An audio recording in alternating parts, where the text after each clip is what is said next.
ইব্রাহিম আলাইহিসসালামের ছেলে আল্লাহ নবী ইসমাইল আলাইহিসসালামের জন্য আল্লাহ তাআলা মা হাজার এবং ইসমাইল আলাইহিসসালাম তাদের উভয়ের জন্য সাফা এবং মারওয়া মক্কার এই উভয় পাহাড়ের মধ্যবর্তী জায়গা থেকে অলৌকিকভাবে পানির ফোয়ারা বের করে যে কুয়া যেখানে ছিল না, এই বাচ্চার কান্না, তার ক্ষুধা, তৃষ্ণা, মায়ের দুধ শুকিয়ে যাওয়া, এই সমস্যা থেকে উত্তরণের জন্য আল্লাহ নবী সাল্লাল্লাহু আলাইহি সাল্লাম ইব্রাহিম আলাইহিস সালামের পরিবারকে আল্লাহ রক্ষা করবার জন্য অলৌকিকভাবে যে ফোয়ারা বের করে দিয়েছেন, সেই ফোয়ারার পানি হলো জমজমের কূপ।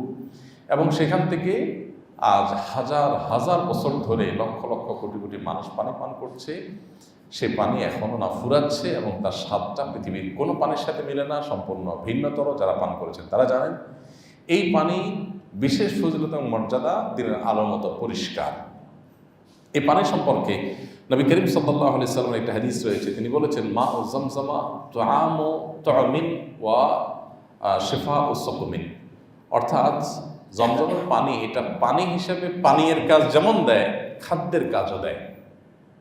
অর্থাৎ এটা পান করলে তৃষ্ণা যেরকম নিবারণ হয়, কিছুটা খাদ্য এর কাজ দেয়, ক্ষুধাও নিবারণ হয়। এখন আপনি বলতে পারেন তাহলে তো সব বাদ দিয়ে জমজম পানি খাওয়া উচিত। জমজমের পানি ওইটার কাজ দেয় মানে এই না যে আপনার অন্যান্য খাদ্য শরীরের জন্য প্রয়োজন নাই, এই কথা বলা হয়েছে।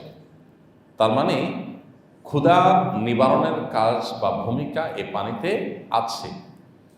যার কারণে যারা মক্কাতে যান, মদিনায় যান, তারা জানেন সারাদিন রোজা রেখেও যদি এক দুটা খেজুর খান আর 2 4 5 7 গ্লাস জমজম পানি খান, প্রায় একবেলা খাওয়ার মতোই এনার্জি শরীরের মধ্যে চলে আসে। যাই হোক, এটাই নানা গবেষণাও আছে।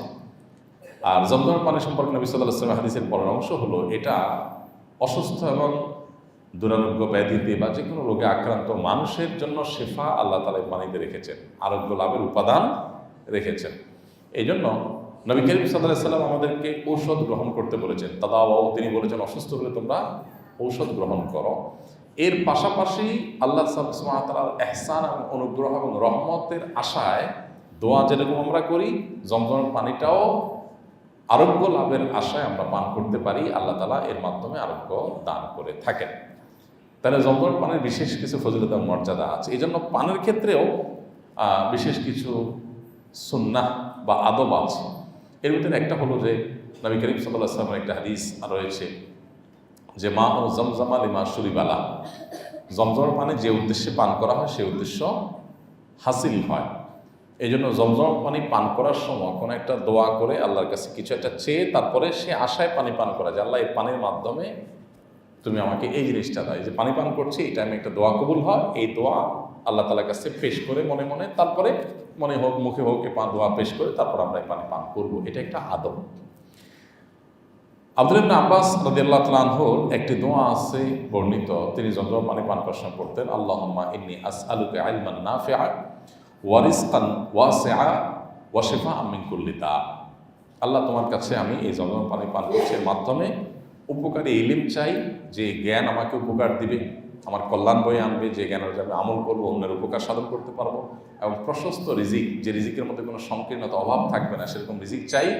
ওয়াশিফা মিন কুল্লি দা, এবং যত রোগ হতে পারে সকল রোগ থেকে তোমার কাছে আমি আরোগ্য চাই। এই নিয়ত করে সে আশা করে তারপরে পানি পান করলে এটি সাহাবীর একটি সুন্নতের উপর আমল হবে।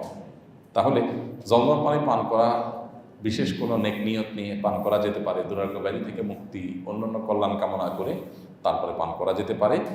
এই বিষয়টি জমজমের পানির জন্য স্পেশাল, এটা এই পানির স্পেশালিটি, এই পানিটাতে পান করা যেতে পারে, আমরা করতে পারি। এতে ইনশাআল্লাহ সুন্নাহর উপর আমল হবে। তবে অনেকে মনে করেন জমজমের পানি দাঁড়ায়া পান করতে হয়, দাঁড়ায় পান করতে হয় এমন কোনো কথা নেই। তবে নবী করিম সাল্লাল্লাহু আলাইহি ওয়াসাল্লাম জমজম পানি দাঁড়িয়ে একবার পান করেছেন বলে হাদিস থেকে পাওয়া যায়। আবার অন্য হাদিসে আছে তিনি দাঁড়িয়ে এবং বসে দুই অবস্থাতেই জমজম পানি পান করেছেন।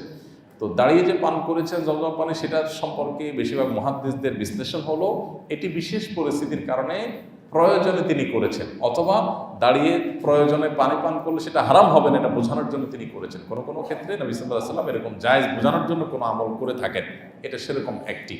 কারণ সাধারণ অবস্থাতে দাঁড়িয়ে পানি পান করার পরে নবী সাল্লাল্লাহু আলাইহি ওয়াসাল্লাম খুব কঠোরভাবে নিষেধাজ্ঞা আরোপ করেছেন, দাঁড়িয়ে যেন কেউ পানি পান না করে। এমনকি কেউ যদি কোনো কারণ ছাড়া, যৌক্তিক কারণ ছাড়া, কোনো বাধ্য হওয়া ছাড়া দাঁড়িয়ে পানি পান করে, সে যেন বমি করে ফেলে, সে হাদিসও কিন্তু রয়েছে সহিহ মুসলিমে। এই জন্য দাঁড়িয়ে পানি পান করার পরে নবী সাল্লাল্লাহু আলাইহি ওয়াসাল্লাম পরিষ্কার নিষেধাজ্ঞা আছে। পানি পান করতে হবে বসে। আমাদের স্বাস্থ্যের জন্য এটা উপযোগী না, যে কোনো মুহূর্তে একটা দুর্ঘটনা হতে পারে দাঁড়িয়ে পানি পান করলে। বসে শান্তশিষ্টভাবে স্বাভাবিকভাবে পানি পান করার পরে হাদিসে নির্দেশনা রয়েছে। এই জন্য জমজমের ক্ষেত্রে তার ব্যতিক্রম না। তবে যেহেতু নবী সাল্লাল্লাহু আলাইহি ওয়াসাল্লাম জমজম দাঁড়িয়ে পান করেছেন বলে প্রমাণিত হয়েছে এবং মুহাদ্দিসরা বলেছেন এটা বিশেষ কারণে, অতএব বিশেষ কোনো প্রয়োজন হলে দাঁড়িয়ে পান করা জায়েজ আছে, কিন্তু সাধারণ অবস্থাতে বসে পান করাটাই হলো পানি পানের আদব। তাছাড়া নবী করিম সাল্লাল্লাহু আলাইহি ওয়াসাল্লাম বা সাহাবা ইকরাম কেউ বসা অবস্থায় জমজমের পানি কেউ দিছে আর তিনি সেই গ্লাস নিয়ে দাঁড়ায় গেছেন পান করার জন্য, এরকমটি কোথাও পাওয়া যায় না।